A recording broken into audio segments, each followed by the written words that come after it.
Hi, Francis here from MTBR, and I'm here to talk about the Niner Jet 9.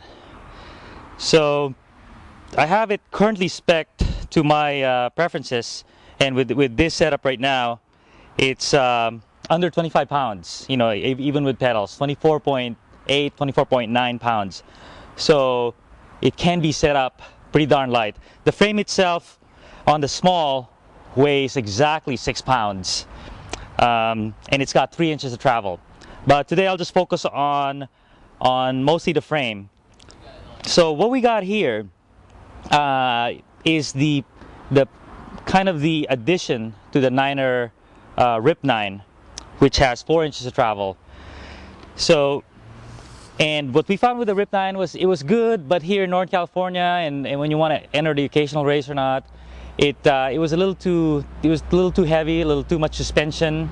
It wasn't quite as fast, and I think what this bike really achieves is over the Jet 9 or the Rip 9 is speed. Off the bat, that's what we notice. It feels fast. It feels very nimble.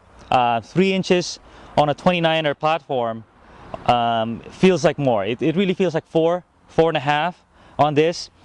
And so it's very responsive to the acceleration forces. You can be in a saddle, out of saddle, and it just scoots. And what it does have over the hardtails, you know, you can have a 19-pound, 20-pound hardtail, but what this offers you is just amazing traction. So aside the wheel size gives you a bigger footprint, gives you more traction, but the suspension of the Jet 9 seems like it's floating. You know, even on the asphalt, when there's undulations, little bumps, you know, I can feel it moving. It's always moving. So the rear tire is always planted on the surface, so you always have good traction. When you're cornering, you know, a downhill or a flat corner, the movement of that keeps the rear tire and the front tire planted as well. So it's very easy to ride. I have the Schwalbe Little Alberts right now, and it's a perfect match, I think, for this bike, because it's not a huge tire, but the bike is plush, and it's got enough traction that you know, this matches up really well. So we have this is the way they have it set up. They have the shock, the Fox RP23 on this bike. And on the lockout mode, it's not really locked out, it's a little just more firm. I use that mostly when I'm on the asphalt or on a very smooth, long climb. On the non-locked out version, it's efficient enough, it's fast enough. Sometimes it's psychological, you want to lock it out. But a bike like this, it's really a great climber. And it's perfectly matched. I'll talk about the shock a little bit. This is they made this bike to match this shock really well.